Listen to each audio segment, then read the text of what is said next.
Welcome to the Integrated Schools Podcast. I'm Andrew, a white dad from Denver. I'm Val, a black mom from North Carolina. And this is Redrawing the Lines, Undoing the History of Segregation. Val, before we jump into the episode today, I have to ask, last time you mentioned that you wanted to be friends with Stefan Lallinger and his family. How is that going? Have you infiltrated the family yet? I think I'm in. You're in? They do have a newborn, so I'm giving them a little space before we hang out. But he did confirm on Twitter that he was accepting my friend contract. Twitter is a binding contract, so I think you're good. I think my work here is done. I took a screenshot. Yep. And if I am honest, I kind of want to be friends with our guest today as well. Yes. Tomas Monarez he's an economist, and I'm sure that I have some twisted stereotype about economists in my mind, but whatever that is, it is not Tomas. Agreed. 1,000%. He's clearly deeply dedicated to data, but really into using it for social good.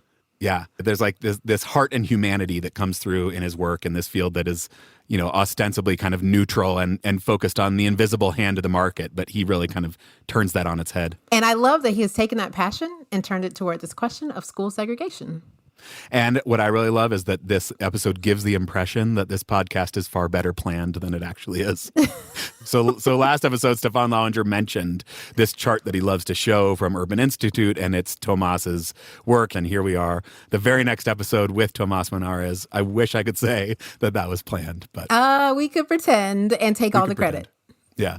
It's not really surprising. Tomas's work is showing up in all sorts of places. He's got this, relatively straightforward work, but it really, for me at least, really shifted how I think about what segregation means. And, if we care about decreasing segregation, where our energies should be focused.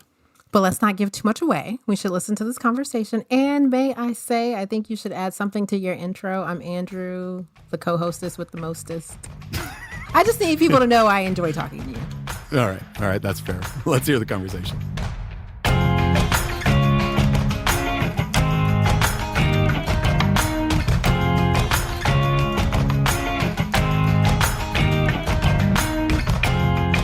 My name is Tomas Monarez. I'm a research associate at the Urban Institute's Education, Data, and Policy Research Center, and I'm a labor economist by training. Nice to meet you, Andrew. Yeah, thank you so much for being here. Your research mostly focuses on school segregation, or at least has recently focused on school segregation. Before we get into kind of what that research is, how did you come to care about that? What in your background brought you to focus your energies on that? When I was getting my PhD, I know that there was quite a bit of research kind of growing in the area of residential and school segregation among empirical economists. However, I noticed that a lot of the existing literature at the time on the topic, as economics usually is, it was very focused on market forces, which in this case, for the subject of segregation, it's about household sorting, right? And households choosing where to live. There being a price, that is associated with every house, and then folks kind of demanding homes in one area of town versus the other, and sort of racial segregation just naturally arising because of these differences in preferences. Right. So a lot of the classic work in economics on stratification had to do with that. And standing there in the classroom, I was a little bit, taken aback by the fact that there was no mention, not no mention, but, disproportionately less talking about institutions, about how the government sets rules that facilitate or impede these types of stratification patterns from happening, of history, the fact that segregation was legally enforced in many areas of the country during the first half of the 20th century. And it just seemed like a very important piece. And also from a policy perspective, right? When you tell leaders and state and local governments that segregation is just there de facto, right? When people use that word a lot, it's just a thing, people will do it by themselves. Then it kind of creates this tension of saying, well, what is the role for the government to impede people from doing whatever they want, right? Whereas if you start from a perspective of, we wouldn't have this level of segregation had the government not acted in this particular way historically, Right. I think that really sets up the conversation a little bit differently. Right. They're like the invisible hand of the market didn't just by itself create our segregated society, but there was actually government interference. And if you start from the view that like, look around, this level of segregation is natural, then there's no incentive to do anything about it. But if you look and say the only reason we're this segregated is because the government intervened in the market, the government actually pushed us to be this segregated, then it creates some kind of like political incentive to say, maybe we should do something about that. Yeah, exactly. Why did that bother you? I'm guessing that you found yourself sort of like swimming upstream in a class full of economists who all were sort of taking this view that the market forces have created de facto segregation. What in your background or your history do you think helped you step out of that and kind of say, wait a minute, something doesn't feel right here? Yeah, I think partly maybe my personal experiences, as somebody that isn't necessarily considered white in the US, and kind of thinking more in terms of this new kind of call for racial equity, which is kind of flipping the way that we've been thinking about it, right? That is to say that the government really created the foundations for these inequalities to take place. It's pretty obvious from the fact that we even had that Brown versus Board decision that made segregation unconstitutional, right? That the government has been an active player in all of these things. Right.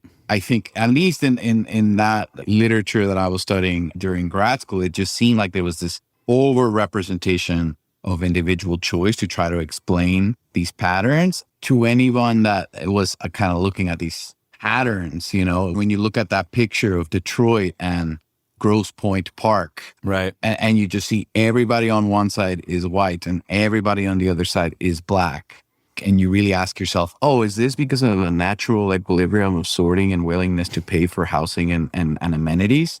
Like, no, right? That doesn't make sense. Yeah, that doesn't make a lot of sense. So that's kind of what brought me to that. It's not new, right? Maybe it's new in economics. We're famous for kind of being late to the party in this discipline. Right. So I was just trying to move the needle within discipline. What was your schooling experience like growing up? Oh, well, I actually went to schools in El Paso, Texas. Mm-hmm. So in El Paso, Texas, it's a little bit less about racial segregation because it's essentially everybody is of Hispanic background in that city. Right. There is definitely differences in socioeconomic status, but there is not as much of racial segregation. I only learned about racial segregation when I moved to Austin, Texas for college. And there, I started learning a little bit more about East Austin versus West Austin, and just the way that like most cities in the US that are diverse are sort of divided by these lines that are very correlated with race. People will tell you nobody drew the line because of race. It just ended up being like that. But it just seems like too much of a coincidence a lot of the times, right? So that's kind of what got me thinking about these topics since I was kind of younger. Yeah. Yeah. So where I first became aware of your work was your project on the Segregation Contribution Index. And so I'd love to talk about that a little bit. And I wonder if we'd start, you can just sort of explain, what it is. And then we can maybe talk about why, it's sort of as a way of reframing how we think about segregation, why it's important.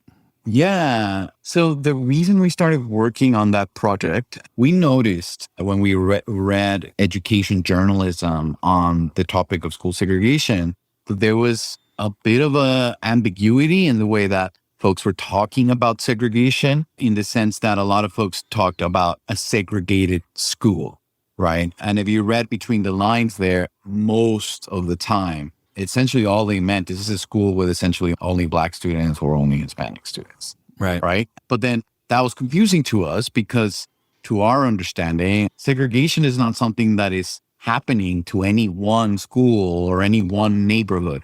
Segregation is something that is happening to a whole city or to a whole district or a whole group of schools. That like an individual school can't be segregated. I mean, it can be internally segregated, yes. But as a school, to know what you are segregating requires some baseline to compare it to. Yeah. For there to be segregation, we need to have at least two schools that are very different from each other in some meaningful way, right? Is it racial? Is it socioeconomic? Is it white and Black? Is it Hispanic and white? But at the end of the day, you need at least two schools to call something segregated. So there was this tension of saying like, well, we obviously want to know which schools contribute the most to segregation, but we want to be very precise about what we mean by that. We don't want to just mean oh, this is a school with, 75% Black kids. So it was really the chance to kind of clarify that like comparison piece between two schools or between two neighborhoods to really look at what is segregation. Yes, exactly, right? Diversity is not just having a lot of Black kids, a lot of Hispanic kids in a school, right? It's more complicated than that. Not only because race is a complicated concept to just try to categorize people, right? We don't even get into that because we use a lot of census data where those choices have already been made for us, right? So, I think there's a whole conversation to be had about that. Working with the data that we do have, we need a definition of diversity, right? An integrated school is one that reflects sort of the composition of the district average, right? So we had the example of Milwaukee. Milwaukee school district as a whole is 80% Black or Hispanic. For that district, that is representative, 80%, right? And seeing a school that is, say, 30% Black or Hispanic, which maybe, when you first look at it, you say, oh, well, there's good amount of brown kids. That's integrated, right? Well, no, actually, that's a really white school for Milwaukee. Right. We are just trying to set the goalpost as the district composition as a whole and see how the school stands up to it. Here's the school district. If you, randomly assigned every student from every, demographic category to each school, you would have a school district that was fully desegregated. Exactly. Right. And so what schools are contributing to the fact that we don't have that? Exactly. Right. So even though, it sounds like there is a lot of math going on, it's pretty intuitive. Right. And our hope is that this makes it useful to those district policymakers. Right. I mean, one of the things that I think it really shifts the conversation on that you kind of hinted at a bit earlier was like a school that is 98% white, we don't often refer to as a segregated school, but obviously it is as segregated, if not even more segregated than a school that is 90% Black or 98%, Latinx. What was the importance of kind of making that shift in the language with this report? So I think you're getting at sort of kind of like the ultimate punchline of this work is that we introduce this measurement. We say, okay, actually, let's compare it to the average composition of the district. What does that mean? That means any school that departs in a meaningful way from that is going to be a segregating school, right? So then a school that is 100% Black is going to be contributing to the segregation of Milwaukee, but a school that is 0% Black is going to be contributing even more. Why? Because the district on average is 80% Black. And that's the way this index works is literally the gap in that percentage point is going to be much bigger for a totally white school than for a totally Black school, right? So it essentially is shifting the attention and the onus in a way, right? Of saying, if we want to end segregation in these districts, focusing on the white schools might be the best bang for your buck if you're, the policymaker there. Right. Holding all these political things aside, that maybe there'll be a revolt or something that, right? Yeah. Just looking at the numbers, though, right? You would say if we want a more integrated district. And do you see that across cities? I mean, in the cities that I've kind of clicked through and looked at, it does seem like pretty consistently you find a handful of very white schools. And I mean, certainly at integrated schools, we know this kind of intuitively from the types of schools that we see white and or privileged parents looking at and thinking about or, being pushed to choose by their social networks. But we see a small handful of more white schools. And I mean, in DC, maybe that's 40% white, but that's still like a big concentration of whiteness, a big concentration of privilege. And at least in a lot of the graphs that I looked at, more often, those are the ones that are the biggest contributors of segregation in a district than the handful of schools that are up at 99, 98, 97% students of color. Exactly. No, absolutely. I couldn't have said it better. We have these graphs that we made, essentially, we can see how much each school is contributing to segregation. You can rank them, right, from the one that's contributing the most to the least. And you're going to get both tail ends, right? But I think the white schools have gotten a less degree of attention because, when we had these policies of desegregation busing in the 70s, what was the solution? It was to go into the schools that were really, high minority share, grab students and send them to the white schools, right? But it didn't really go the opposite. I think there are some cases where it did go the opposite way, right? Where there was white kids that were sent to the schools that were predominantly a minority, but that was not really your typical strategy, right? And I think it Right. speaks to the way that we have been thinking about this problem as a whole. And so we're trying to really kind of be clear that pockets of privilege, like you're talking about, are probably the key drivers of segregation here, not schools that educate minority students. Right. They have a role too, but it seems to be smaller than these pockets of privilege. We often struggle a lot here at integrated schools to talk about what school should you choose. If you're a parent with racial, economic, educational privilege, what one school should you choose is a really hard conversation to have. Local context change. Is that school Afrocentric, focused on Black excellence, where like your white kid probably is going to cause more harm than good? Those sorts of questions get really hard. But what the SCI seems to do, at least for me, is like make it very clear what schools you should not choose. If you're committed to the idea of desegregation, if you're committed to the idea of doing your small part as just one family, of not contributing to ongoing segregation, it's pretty easy to look at the SEI and see like, oh, wow, okay, that school alone is 3% of the segregation in this district. Maybe I can not send my kid there. I don't know what school I will send my kid to, but at least I know which ones to knock off my list to start with. Exactly, right? And maybe it doesn't even need to be only because of you having, pro-social kind of beliefs of trying to improve society. Like maybe you think that it wouldn't be the best thing for your child to attend this type of like racially isolated environment, right? We are at Urban Institute, we're trying to start building a body of evidence that talks about the harm of white isolation, right? If you live in a city like Washington, D.C., you know that when you go to college, when you get a job, if you stay within the city, it's going to be a very diverse environment. And Right. your entire childhood has been in this world where everybody looks like you, everybody thinks like you, everybody comes from the same background as you. And then all of a sudden you're thrown into the labor force and everything is different. That seems like a shock. Yeah. Right. And I think, in a sense, like that's why diversity in schools is very important, not just for minority students, for white students as well. Yeah, I appreciate that because there is this kind of bigger picture idea that seems to be threaded through the SCI, which is that segregation is bad in both directions. That an all-white school is bad and an all-black school is bad. And I can see carving out exceptions for all-black schools that are really doing that kind of pro-black HBCU style work. Like Exactly. there is some argument to be made that that's not always bad, but it's really hard for me to see any scenario in which an all-white school is actually good for the kids there. I agree, right? A lot of Black intellectuals nowadays, right, are saying we don't want integration, right? Like my parents had to go through desegregation busing, and to them it was traumatizing, right? Like we don't want to go back to that. We are not going to advocate for integration. I think all of those kind of like ill feelings have to do with the way that segregation has been sort of framed, right? Of saying a school that has a lot of minority students is doing really bad. We got to save them and send them to the white school. Right. I think the type of work that we're doing with the math here, even though it's not getting into any of these kind of more deep and difficult topics, is just saying, no, it's both ways. It's both ways, right? You need to get some of those white kids into these browner schools. You need to get some of these brown kids into these white schools.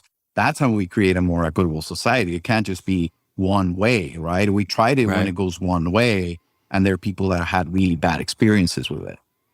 Yeah, it's a mathematically relatively simple index, and yet it sort of gets us into all of these deeper social questions. I guess that's the beauty of being an economist in this field, I guess. Yeah, I mean, that's what makes my cookie crumble. Yeah. So looking at these like individual schools that are contributors to segregation in a district, I think you wrote that the evidence showing the importance of integration to the well-being of students of color should compel policymakers to develop new desegregation programs that do not rely on the power of the courts. Is anyone doing that? Are there policymakers out there that are making you hopeful, that are looking at this data that you're providing? And because I'm guessing the idea is not just to do the math for the sake of the math, that there's some hope that you get some social level traction out of doing this work. Are you seeing it show up in places that give you some hope? Sure. I mean, I couldn't totally claim that they're doing the work because they've seen my data. I think they have seen my data, and hopefully it helped them kind of understand segregation in their district a little bit more. But yes, I know, for example, San Francisco Unified School District just passed a new school assignment system that is way more focused on integration. I know a little bit less about the details of their plan, but I think in San Antonio, independent school districts in Texas, they're trying to do a move for sustainable public school integration over there. So yes, I think there are several school districts that have, made moves towards trying to improve this. One note that I have is that sometimes that backfires, right? So in 2007, Seattle school district implemented a pretty, I guess, somewhat aggressive integration plan where the individual race of an applicant could be considered in enrollment. And then that received a lawsuit. It went all the way up to the Supreme Court, and the Supreme Court shut it down, right? Yeah. And the Supreme Court essentially said you cannot use the race of an individual for school enrollment, whether it's for integration or for anything. Parents involved. Exactly, parents involved. Yeah. And there was this, part of the opinion, I forget which of the justices, where they wrote, this does not mean that school segregation is okay, right? This just means that when you are looking to devise policies for integration, they cannot pick people at the individual level in that way. You can use the general makeup of neighborhoods when drawing school boundaries, and as well as where you site the schools. And they kind of provided a list of tools that districts can use to further integration. And my sense is that there's a good number of districts that are trying it. Yeah, for sure. No, I think there is some appetite for it. And one, there's certainly a greater focus now, I think, on socioeconomic integration, because that feels less problematic, at least from, the reading of parents involved and the decision there. But then also, I think, moving to kind of higher level, looking at census blocks, looking at, boundaries rather than kind of individual student assignment policies. And that leads us nicely to your project that you just released, which is all about school boundaries. And wonder if you can tell us about that project and, kind of how that came to be.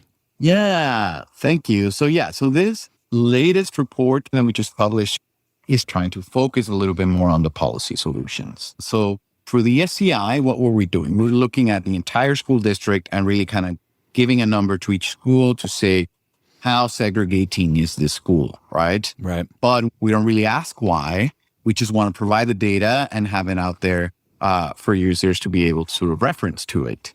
In this next piece, we were focusing more on the policies that drive these patterns, right? So as you probably know, most public schools in the country operate using school attendance boundaries. Or I think they're also called catchment zones or attendance zones. They have different names in different places, right? But the idea is here's a map that's drawn around the school. If you live in this particular part of the map, you go to this school. If you live in this other part of the map, you go to this other school. Exactly, right? And I think that's the way it was in my experience in El Paso. I don't know the way it was for you. You have it, what is your assigned school based on your address. And most school districts have a way for you to sort of enroll in a different school. But I actually remember this when I was growing up, we tried to do that. And it's not that it's impossible, but there's definitely red tape, right? In the sense that you need to contact the district, they need to check, they might take a long time. It's not the easiest thing to not follow your assignment. So what we were doing in this project was literally looking at thousands and thousands of these maps that these districts have drawn and simply asking, can we get our computer to find specific lines in these attendance boundaries that are dividing individuals based on race? So when we have all of these attendance boundaries, you have all of these boundaries that are kind of right next to each other. So there are multiple neighborhoods that are sort of divided by a line. And that line sort of doles out the right to attend school A or school B. And so what we did there is collect all of that data, link it to the census, and start asking, where are the most unequal neighboring public schools in the country, right? So what we have done here is published a list of more than 2,000 pairs of schools that are right next to each other. Many of them are in the same school district, and they are separated by a line, right? And we get to see the neighborhood that is assigned to one school and the neighborhood that is assigned to another school. And in the map that we are providing you with this, we show you the demographics of the city within those boundaries there. And we have selected every single one that we have found there where there is a whole bunch of white folks living on one side of the boundary. And then as soon as you cross the line within 500 meters, right? I'm not talking about like the other side of town. Right. Then you have only minority people, such that the line seems to be carving out segregation as like optimally as possible many times. Like if you will, a racial gerrymander. Exactly. Right. Yeah. Right. Yep. So that's kind of the point of this feature here. You know, I think often school folks throw their hands up when you talk about school segregation and say, well, this is all about residential segregation. And like, no question, you look at these maps that you've released and you see the residential segregation very clearly. But the idea here is that you're talking about, 500 meters on either side of a line, that you have these massive gaps, that those are areas where, regardless of the underlying residential segregation, there's at least some hope, there's some possibility that with a slight tweak in a boundary line, you could actually have very different enrollment patterns. Is that the idea? That's exactly the idea. Many cases, you have a line that is going from east to west, and everybody below that line is Black or Hispanic, and everybody above that line is white. Right? Right. Our whole point is if that line was instead cutting from north to south, all of a sudden we're living in a more integrated world. Is it perfectly integrated? Did we fix the problem of racial inequality in the city? No, but it's a step in the right direction. And to anybody, like you were saying, to anybody that cares about racial equity, they would look at this line, at these maps and say, well, why? These seems like you're leaving a lot on the table here in terms of furthering equity, right? We understand that drawing those entire maps and having them kind of match up with the capacities of the schools and the special programs that the schools provide, that's a complicated thing. We're not saying districts need to remake that, right? We understand that's costly. There's politics. They need to hire consultants. It's a protracted process that, no local government is looking forward to doing. Right. We're saying really just zoom in into these two schools. Look at this one line that follows along this street. You can see it in our tool when you zoom in, right? Why can't that line instead follow along this other street? And you just make sure that when you redraw it, that, you have an equal number of population kind of being traded off between the two schools. Right. Yeah. There's something inherent in the idea behind it, I think, that feels kind of counter to the way that school policy often gets made, which is sort of that this is not going to solve everything, so we should just not do it. We can't possibly draw every boundary to be racially representative of the whole district, so let's not do any of it. And this seems to be saying, like, you can't. And like, why shouldn't you do it in the places you can? And this similar to the SCI, like, no, we can't make every school exactly representative of that. There's all sorts of underlying problems with that. But why shouldn't we do the things that we can where we can do them? Absolutely, right? Like, I put my economist hat when I'm looking at this. You got to take the little wins, the marginal wins. And I think that's an important thing to keep in mind here. Yeah, the problem is not just going to go away all of a sudden, but we can't maintain some of these lines that are really clearly a legacy of our historic roots in racist policy, right? So what I think is interesting here is that our report, it's not only kind of highlighting that these racially divisive lines exist, we're also kind of doing an analysis with the HOLC's 1930s redlining maps. So there, we essentially have the redlining maps of the cities, and we overlaid that with our school attendance boundary maps. And we highlighted that very often the case, when there is a racially unequal school boundary, it actually coincides with the redlining division. Right. Right.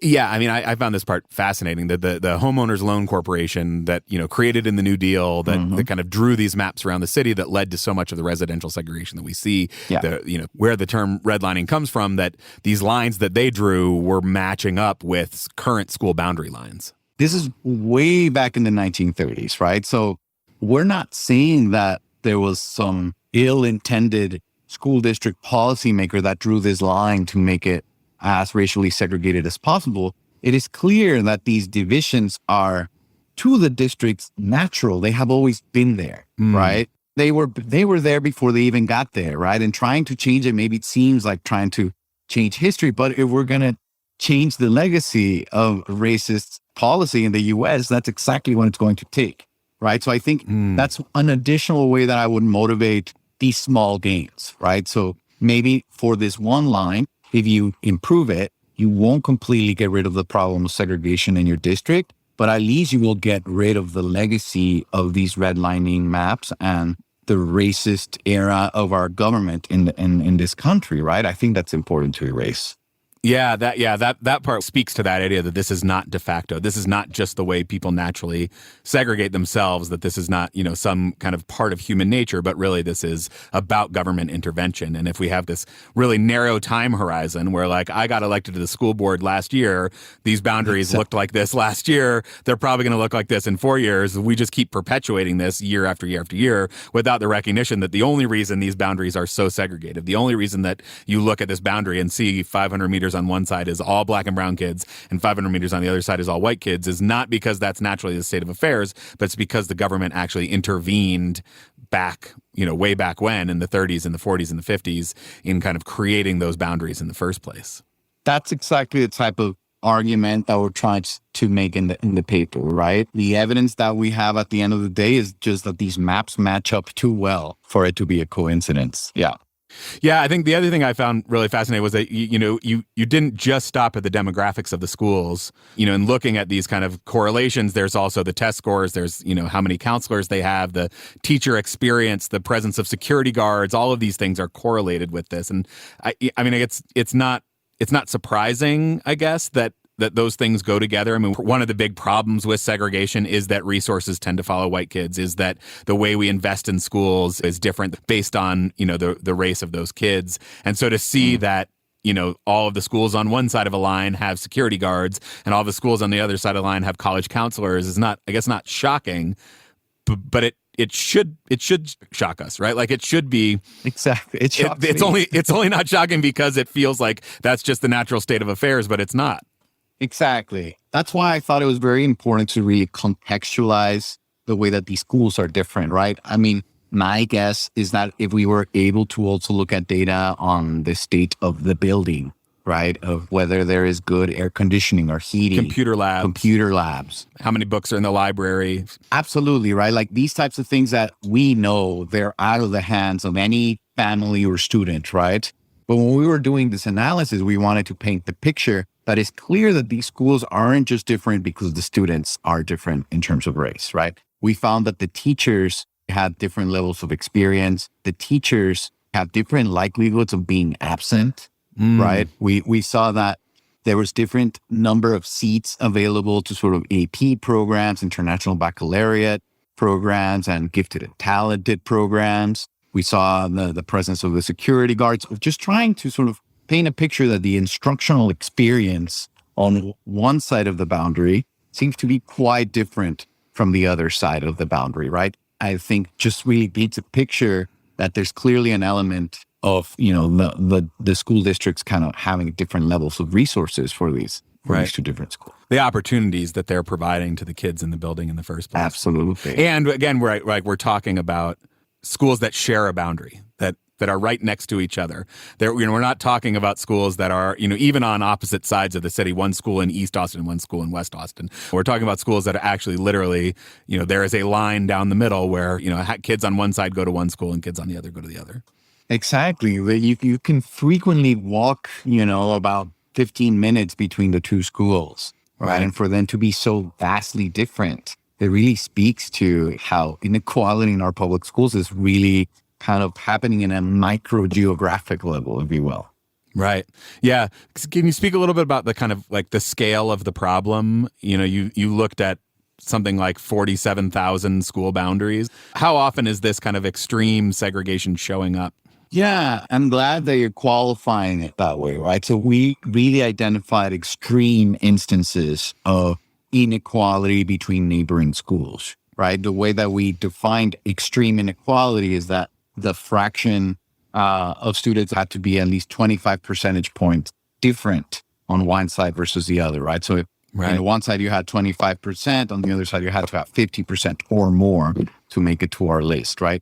We found that about 6% of all pairs of schools in metropolitan areas had this type of feature, right? Which I know that 6% doesn't really strike some folks as the biggest number in the world. But, you got to think about how this data is really carving out our city, right? If you have a city Like we were talking about Austin, or the same way that the Washington, D.C., the way that this tool is going to operate is that it's essentially going to find the boundary line that is dividing the two sides of the city, right? Once you're looking at the map of school attendance boundaries, you'll be able to say, okay, this is the boundary where the white side ends, and this is the boundary where the brown side begins. Everything on this side, well, that's not racially unequal boundaries because everyone is Black on this side. And on the other side, so that's why that 6% number, I think, strikes people a little bit like it's a small number, but it's really about the geography of the city. And it's really, like I said, it's all about tabulating where is the low-hanging fruit for achieving racial integration. It's going to be at the racial border of the city. Way off on the white side, you've got a school that is equally dissimilar from a school way off on the Black or brown side, but those don't show up because their boundaries aren't next to each other. Not to say that those aren't a problem, but to say, like, if you care about getting the low-hanging fruit, if you care about doing something quickly, here are the places where, small changes could make big impacts. Exactly. Here are the places where a tiny little bit of surgery in that map is going to go a long way. Right. If you want to make a difference for the school that is all the way segregated in the, isolated in another part of the city compared to another one, you're going to need a different strategy, right? It's not going to be about the school boundaries there. But again, do what you can, right? Like just because it won't work everywhere doesn't mean you shouldn't do it where it will work. Exactly, right? I think, ending the problem of school segregation is not going to take just like one idea like this school boundary idea. It's going to take a lot of these types of ideas and a lot of these types of analyses. We have data on thousands and thousands of school attendance boundaries. And, we now have the ability with today's computing power to sort of just grab that really big map, lay it on top of the census data, and really just ask, where are the really big inequalities, right? So as the data starts getting better, we'll get better and better at understanding all of these low-hanging fruits that are everywhere to try to fix the problem. And then hopefully if you pick all of them, then you really make a big, big improvement to everything. Right. What data do you wish you had? What's like the thing out there you're like, oh, I wish this question was on the census, or I wish somebody had compiled this, or, I wish we could find this sort of information. I wish we had data on why people move to where they move, right? If somebody is really choosing their residence, I would love to know a little bit more about that decision-making process, right? And the trade-offs that families make. Like we know that there was a really big backlash of racist fury in the 1960s when these things started being talked about, right? Yeah. I am a hopeful type. I want to say that we wouldn't get something like that again, that we have evolved past that. Maybe things have just gotten more complicated or more kind of shaded, and people talk about, maybe they just don't use the same words, but they feel the same way. I want to say that people are actually better nowadays. So I would just like to understand this preference factor a lot more. I would like to know to what extent would people really move or really kind of raise up in upheaval if we were trying to resolve these issues. The reason I want to investigate that is because I find that a lot of school boards, a lot of school districts, that's kind of their key fear for pursuing these types of integration policies, right? Is that there's going to be revolt, there's going to be massive depreciation of housing values. White flight. That there's white flight of all sorts, right? Maybe it's actually white people moving. That's one type of white flight. But another type of white flight is maybe they all vote to become their own district or something like that.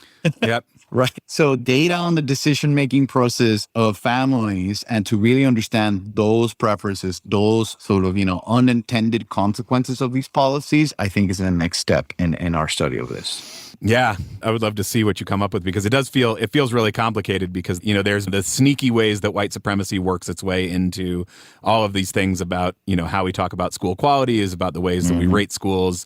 The way we talk about what it means to be a good parent is like, get the best for your kid. And the number of people who with no hesitation talk about, I moved here for the schools. There is some truth to their own preference for those schools. But then there's also the fact that, like, if I'm moving here for the schools, I know other people are moving here for the schools. So my investment is more likely to hold its value, the like housing value thing. And even if I don't really care about the schools, like, I want to buy into a good school boundary because my house will retain its value better. So exactly. Good luck. Good luck teasing that out. Well, you're asking for ideal data, so I went all the way. No, I love it. Yeah. For sure. Just kind of to wrap up, what's your big hope in doing this? Like, obviously a tremendous amount of work. You've devoted a lot of your life to it. You are passionate about data, I can tell, but also passionate about the ways that it gets us at these deeper underlying social things. What's your big hope in doing this work? Yeah, I mean, I think I'm very much on the bandwagon of data science for social good, right? Like that is what kind of moves me. That kind of is what makes me passionate about my career, is that too many of the folks that are really good at quantitative science, just to make it full circle, too many of the folks that I've met in my training in economics have, these kind of quantitative skills that are really powerful, but they're often just going to, for-profit type of industries, or they're studying good things, but just like macroeconomics, like obviously those things are very important, right? But I wanted to bring what moves me every day, what I want to get out of this is to motivate younger folks like me to sort of take those quantitative skills and apply them to the social problems that we have today, the social inequities that we have today, to really kind of change the conversation on a lot of these topics, right? We've had a lot of great social science come out, through the later half of this last century, from sociology, from economics, from anthropology, psychology, about why we have these types of social problems. But only now do we have massive amount of data, massive amount of computing power to really try to study these theories, to really try to get at these micro drivers of inequality, right? And to really kind of get computers to help us along with these problems, right? So that's kind of what makes me excited. I hope that people keep doing this type of work, and I hope that I can be an inspiration, at least to one or two. Yeah. Well, yeah, I'm so grateful for the work that you do, for the ways that you're shifting the conversation, even through, what is clearly just like good economics, but also really getting at these deeper social issues. So thank you, Andrew. That's very kind of you. Thank you. And I really appreciate you taking the time to come on the show. Thank you so much. It's been a pleasure. Nice chatting to you.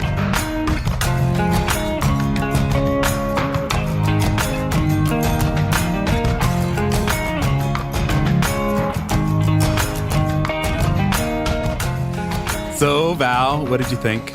That was such a rich episode.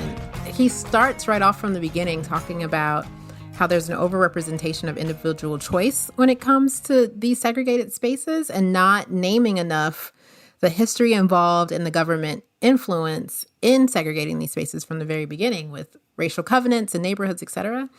And I'm wondering, even in the integrated schools community, how much conversation is there around really advocating our government officials to help change some of these policies, right? So in addition to making the individual choices, but like, how are we looking at it from a system standpoint? I think there's sort of two pieces of that. One is like, how much of the history do we actually know? I think about like Richard Rothstein's Color of Law, that like one of those books that totally changed how I view the world and how I view like where we Andrew, are right now. And that one was a tough read. Oof. Yeah. I think back to our conversation with Elizabeth McCrae about, Mothers of Massive Resistance and the sort of constant gardening of white supremacy, that there's this like way in which we say, this is just this natural state of affairs. This is what I love about Tomas's work, is that it's like pushing back on this. It's saying like, no, it's not the natural state of affairs. You can't look at these school boundaries where on one side is all white and on the other side is all black and brown, and that line perfectly matches up with the redlining line from 1930s and say, this is just the natural state of affairs. This is clearly government intervention. And if the government can intervene without us knowing that the government is intervening, like that's how white supremacy just keeps getting perpetuated. I think that knowing that history and that hidden way that segregation has been intentional in our spaces, we really need to question that and think hard about that and what we want to do about that as active citizens, because we do have agency in this.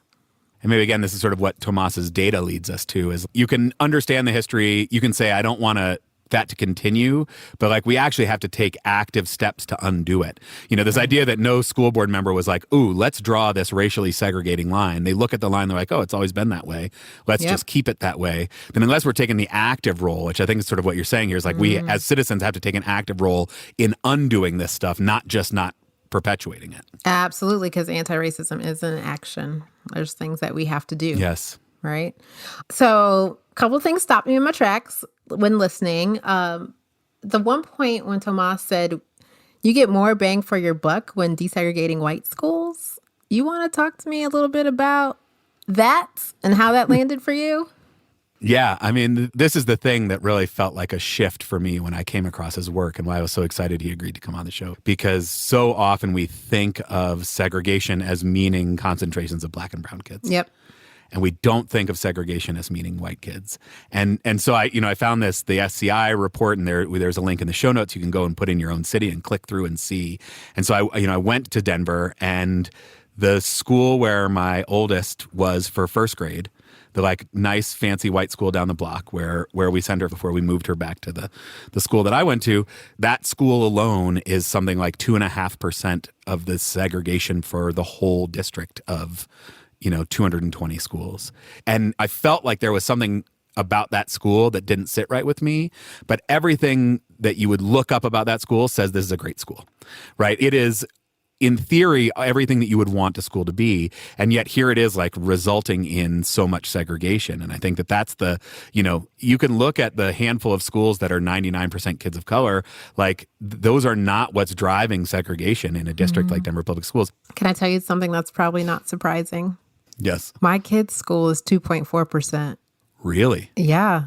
Yeah. The district Black and Hispanic enrollment is 56.8, and the school's Black or Hispanic enrollment is 78.9. And I told you, we live in a multiracial neighborhood, and right. I don't know where the white kids go to school because they don't go to my kid's school, which is 2 miles away. And so I think it's wild that our numbers are exactly the same in the other in opposite directions. Yeah, for opposite reasons.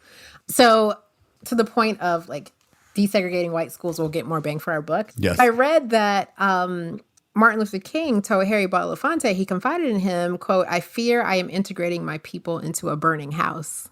And so thinking about, while we might get the most bang for our buck, in integrating white spaces, what does that mean for the students of color who are going in there if our white comrades have not done the work of addressing their own bias, racism, everything else, right? So that seemed like a more painful option. And I think you hear lots of stories, lots of anecdotes from children of color who have had that experience. Why did you send me here when it was the worst experience possible? Soul crushing. Yeah. Again, we come back to desegregation versus integration. Yeah. Right? You get the most desegregation bang for your buck by focusing on white schools, but you don't actually get integration bang for your buck unless you're doing the work. And I think, and I certainly don't think that Tomas would deny this or ignore this, but I think the piece that feels like it's sort of missing from the conversation that we had, at least, was you don't just solve the problem by redrawing the boundaries. Mm-hmm. To your point about desegregating an all-white school, sending some more Black kids to that all-white school doesn't solve the problem unless you've done some work at that all-white school. Yeah. And Tomas said it's going to take multiple solutions, right? So I know we told them last week that we were going to have solutions. We did promise some big promises last week. That we were going to have solutions. Yep. You have anything that you think might be a good first step for our listeners? Throw that on me, just solve all of the problems because we promised it. You're the one who promised it, though. Well, I think what is fair for folks is letting them hear us grapple with what this information that we now have means, right? What does it mean for our own actions and things that we want to do differently? Yeah. If I can just speak for myself, it's difficult to hear this and know how deeply the structures of segregation are in place and still feel hopeful, right? You're like, what am I supposed to do now? Right. And I've always been one that try to act in the face of hopelessness because, what else am I going to do? Right. Yeah. And so I don't think that we have to have the perfect solution, but I think what comes next. I don't have an answer. You promised. But I'm willing to grapple with you. I'm willing to grapple with you. I think I do I find some hope in Tomas's work. Even he talks about the parents involved case and how basically the Supreme Court says this is like John Roberts says, if you want to stop discriminating on the basis of race, stop discriminating on the basis of race, which is like a real nice race neutral framing of something that is like, actually, you can't just decide that we are not going to care about race anymore. To our point about, you have to actively undo the harm that has been done. And we had the Mykytyn v. Bradley, people can go back and listen to Michelle Adams walked us through from Plessy v. Ferguson to Brown v. Board to Mykytyn v. Bradley to parents involved, sort of the like arc of desegregation law in the country. And Tomas has sort of said like, yeah, like we're sort of in a spot where it would be nice to have more tools, but that doesn't mean we should just throw up our hands and give up. There are still places where even given the Supreme Court's decision, we can still have some impact. We can look at these borders, we can look at these schools that are contributing the most to segregation, and we can start trying to do something about it. Even, it's not going to fix everything, but we should still try what we can. Yeah, I think my kid's school is beautiful. It's nice. I think it has everything that it needs in terms of schools. And my husband, who is also a teacher in a district, he went to another high school today in a mostly white part of town. He's at the school for a meeting, and he calls me. He was like, honey, they have this huge courtyard. They have an art gallery. They have their own cross-country course on their campus. This is a public school. This is a public school. I'm like, what?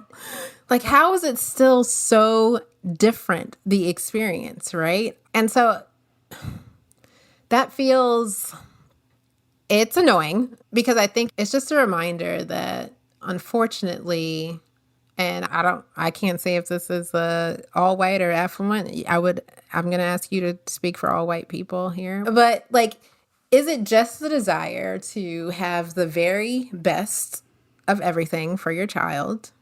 Is it resource hoarding? Is it, I just didn't know? Is it like, what is it? And then what is happening in the school system that such disparities are allowed? Like every campus doesn't have a courtyard and an art gallery and a cross-country course. Right. I think to answer your question, it is like all of the above. Right. So some bit of it is this like sneaky white supremacy, the ways that we're feeding from the constantly tended garden without even knowing it, right? That we are unaware of the ways that racism is baked into all of these things. Some piece of it is like, I got to get the best for my kid. I mean, like when we moved to Denver, I hadn't thought much about schools. I had a 4-year-old, like, it's like, I don't really know about this. Let me find somebody who knows more than me. Oh, look, they say this is a good school. We can afford to live in this. Great. Okay. That's what I'm supposed to do. I'm supposed to buy my house because it's got good schools, right? That's baked into real estate. That's the way that we talk about it. The social pressures are to get what's best. So some piece of it is that. Some piece of it is definitely resource hoarding. Some piece of it is the ways that we've been conditioned to not see that as being about race when it really is. And then I think there's a piece of it that is like why we have race at all, right? Is like you can't look at a school with a cross-country track on its campus. And a school with like barbed wire and no toilet paper in the bathroom. Val school. And not, right, and not say some people deserve more than other people. Right, like there has to be some hierarchy of human value for that to be okay. Whew. And for the system to arrive at that, there have to be not just like one person. No. It's not like Machiavelli sitting like plotting that. Like that has to be baked into everybody's understanding of what it means to. This is the meritocracy. This is like who's worthy of what. Who has potential? Who is worth investing in as a society? Who do we think it's worth investing in? That's heavy. We're not. I don't know if I'm coming back. I don't think that's the answer. I don't think we've solved it. I'm kidding, listeners. I'm kidding. To all the listeners out there, people of color, under-resourced folks, white folks, everybody who does not have a cross-country course at your school, you are still worthy, and I love you. Yeah. Well, and to your question about kind of like actions, what do we do with all this? Well, okay, here's definitely what everybody can do.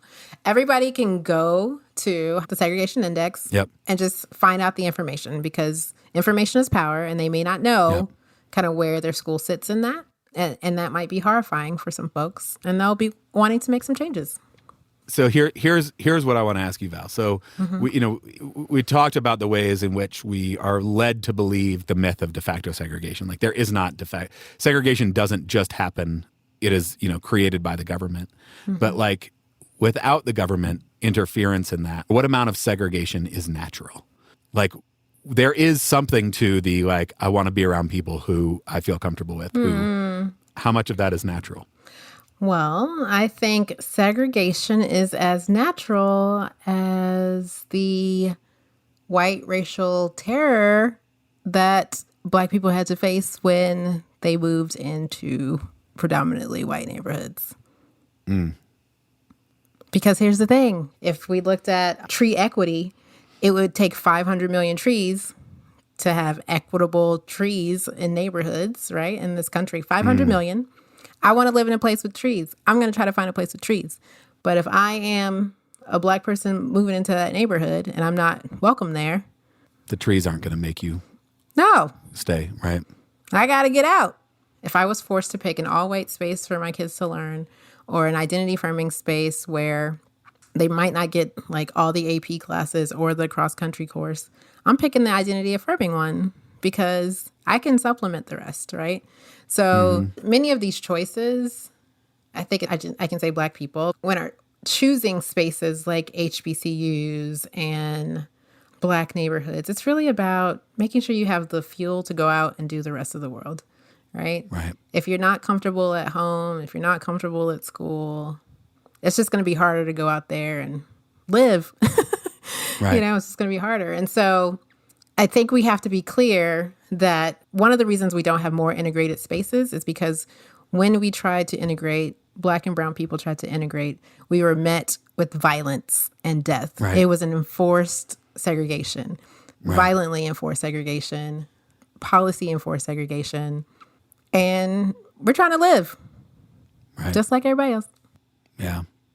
Well, hopefully these conversations give people a place to at least start thinking about doing better. Yeah. I don't know that we necessarily lived up to solving it all, but next episode is definitely when we knock that one out. I'm pretty sure next episode is going to be so dope. I think we're shooting up to the top of the charts, even though all these conversations are very difficult.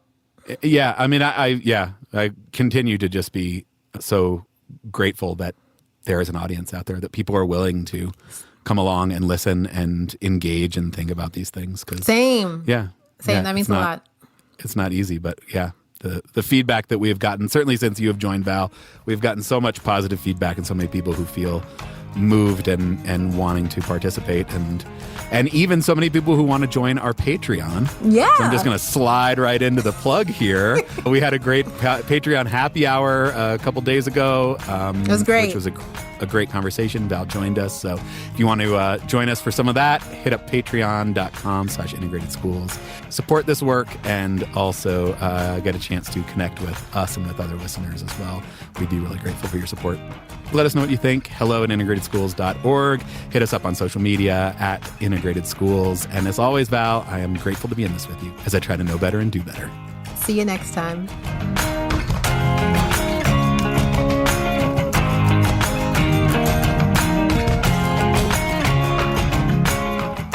I am grateful to be in this with you as I try to know better. Go ahead, do that again. Sorry. Patience, jeez. I know. Nailed it. Yes.